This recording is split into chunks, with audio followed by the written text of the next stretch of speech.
Jangan salah paham, sebelum kamu memahami, dan mengerti. Ini lanjutan bacaan full satu video sebelum ini. Assalamualaikum sahabat channel Lubuak Carito, mendapatkan lebih gampang, ilmu, yang kita cari, yang kita pelajari, daripada merawat dan menjaganya, apapun itu, setiap yang kita rawat, agar tidak berkarat. Apapun itu, dengan sungguh-sungguh, saya yakin inilah yang akan jadi rahmat, dan akan memberimu hidayat. Semoga kita sama-sama merawat itikad Ahlus Sunnah wal Jamaah ini, dan semoga kamu orang yang selalu diturunkan rahmat dan hidayah oleh Allah. Amin amin ya rabbal alamin. Sahabat channel Lubuak Carito, kali ini kita akan membacakan lagi tentang itikad Ahlus Sunnah wal Jamaah. Apa artinya itikad Ahlus Sunnah wal Jamaah? Simak baik sahabat channel Lubuak Carito. Artinya, itikad Ahlus Sunnah wal Jamaah. Ketahuilah, Ahlus Sunnah, artinya, penganut sunnah Nabi, dan, wal Jamaah, artinya, penganut itikad, Jamaah. Sahabat-sahabat Nabi, sekarang coba kamu tanya, hatimu sendiri, apakah kamu penganut sunnah Nabi? Dan apakah kamu sebagai Jamaah? Sahabat-sahabat Nabi, rajin beribadah, kamu tidak zolimkan penipu, pembohong atau pengkhianat. Saya mengingatkan hati saya sendiri, semoga kamu bisa memaklumi. Sahabat-sahabat Nabi, kamu bisa menjawab dengan hatimu, yang paling dalam, kaum Ahlus Sunnah wal Jamaah, ialah kaum yang menganut itikad, sebagai itikad yang dianut oleh Nabi Muhammad Sallallahu Alaihi Wasallam, dan sahabat-sahabat beliau. Apa kamu sudah yakin tergolong jadi sahabat Nabi, beritikad? Jawab saja dengan hati sanubarimu, yang paling dalam. Jangan seperti orang partai politik yang seenaknya ngaku-ngaku karena ingin dapat uang saku. Beritikad tidaklah seperti itu. Ketahuilah, jangan cuma ngaku-ngaku orang-orang pengikut Ahlus Sunnah wal Jamaah. Itikad Nabi dan sahabat-sahabat itu telah termaktub dalam Al-Quran dan salam sunnah Rasul secara terpencar-pencar, belum tersusun secara rapi dan teratur, tetapi kemudian dikumpulkan dan dirumuskan dengan rapi, oleh seorang ulama usuluddin yang besar, yaitu Syekh Abu Hasan Ali Al-Asy'ari. Beliau lahir di Basra tahun 260 Hijriah, wafat di Basra juga tahun 324 Hijriah, dalam usia 64 tahun. Karena itu, ada orang yang memberi nama kepada kaum Ahlus Sunnah wal Jamaah dengan kaum Asy'ariyah. Jama dari Asy'ari dikaitkan kepada Imam Abu Hasan Ali Al-Asy'ari tersebut dalam kitab-kitab usuluddin. Bisa juga dijumpai perkataan Sunni, kependekan Ahlus Sunnah wal Jamaah.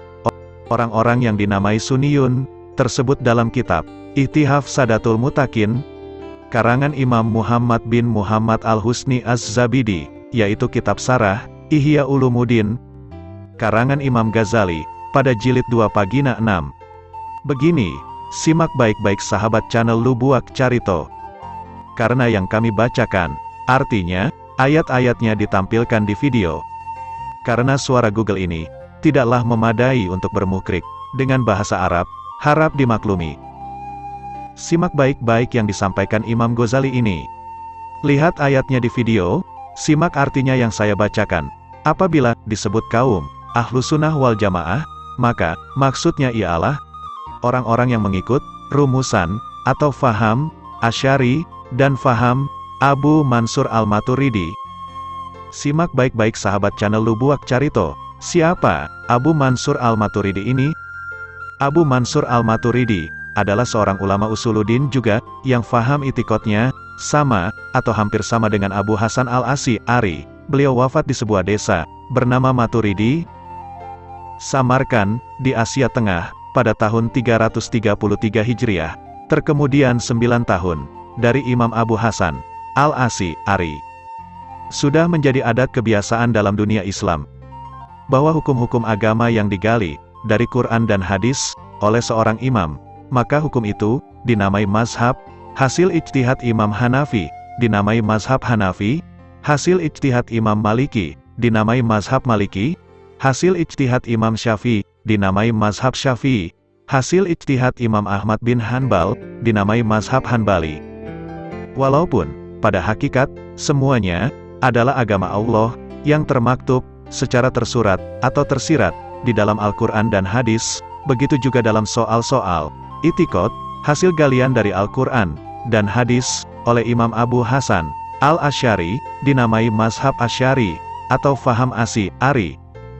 Walaupun pada hakikat Imam Abu Hasan Al-Asy'ari hanya menggali, merumuskan, menfatwakan, menyiarkan, mempertahankan apa yang sudah ada dalam Al-Quran dan hadis, juga apa yang sudah diiktikadkan oleh Nabi Muhammad Sallallahu Alaihi Wasallam dan sahabat-sahabat beliau. Sahabat channel Lubuak Carito, inilah yang sesungguhnya, yang sebenarnya, arti dari Ahlus Sunnah wal Jamaah.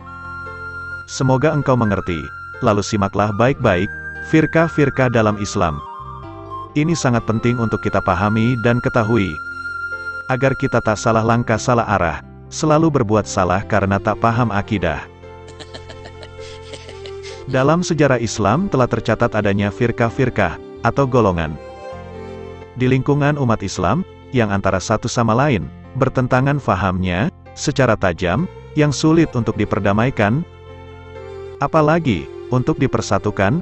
Hal ini sudah menjadi fakta dalam sejarah yang tidak bisa dirubah lagi, dan sudah menjadi ilmu pengetahuan yang termaktub dalam kitab-kitab agama, terutama dalam kitab-kitab Usuluddin. Barang siapa yang membaca kitab-kitab Usuluddin akan menjumpai di dalamnya perkataan-perkataan Syiah, Khawarij, Mu'tazilah, Qadariyah, Jabariyah, Ahlus Sunnah wal Jamaah atau Sunni, Mujassimah, Bahayah, Ahmadiyah, Wahabiyah, dan lain-lain sebagainya. Umat Islam, khususnya yang berpengetahuan agama, tidak heran melihat dan membaca hal ini, karena Nabi Muhammad Sallallahu Alaihi Wasallam sudah juga mengabarkan pada masa hidup beliau, banyak terdapat hadis-hadis yang bertalian dengan akan adanya firqah-firqah yang berselisihan faham dalam lingkungan umat Islam. Di antara hadis-hadis itu adalah, simak baik-baik sahabat channel Lubuak Carito, karena saya cuma membaca arti hadisnya, ayatnya yang di video ini, karena tidak bisanya Google membaca bahasa Arab dengan fasih, muhkrik, dan tajwid, harap dimaklumi. Dalam hadis Nabi Muhammad, beliau bersabda, yang artinya, maka bahwasanya, siapa yang hidup lama di antaramu, niscaya akan melihat perselisihan faham yang banyak. Ketika itu, pegang teguhlah sunnahku dan sunnah Khalifah Rasyidin yang diberi hidayah. Pegang teguhlah itu dan gigitlah dengan rahangmu. Hadis riwayat Imam Abu Daud dan lain-lain. Lihat Sunan Abu Daud Juzu 17 pagina 201. Tujuan hadis ini terang bahwa akan ada perselisihan-perselisihan faham dalam lingkungan umat Islam, dan bahwa Nabi Muhammad Sallallahu Alaihi Wasallam menyuruh umat Islam ketika melihat perselisihan-perselisihan itu supaya berpegang teguh dengan sunnah Nabi dan sunnah Khalifah Rasyidin, Sayyidina Abu Bakar, Umar, Utsman dan Ali radhiyallahu anhu, dan juga Nabi Muhammad Sallallahu Alaihi Wasallam bersabda, simak baik-baik, karena yang dibaca cuma artinya saja, dikarenakan Google tidak fasih tajwid muhkrik dengan bahasa Arab. Ayat ditampilkan di video ini, lihat baik-baik di video.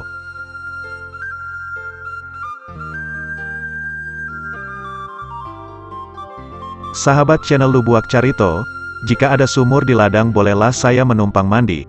Jika umur kita sama panjang, besok kita sambung lagi. Membaca bukunya, maklum karena waktu sudah terbatas, saya mau jualan parfum dulu, terpaksa besok disambung lagi. Terima kasih untuk yang telah hadir, tunggu episode berikutnya. Silakan berkomentar, sampaikan pendapatmu, salam kompak selalu.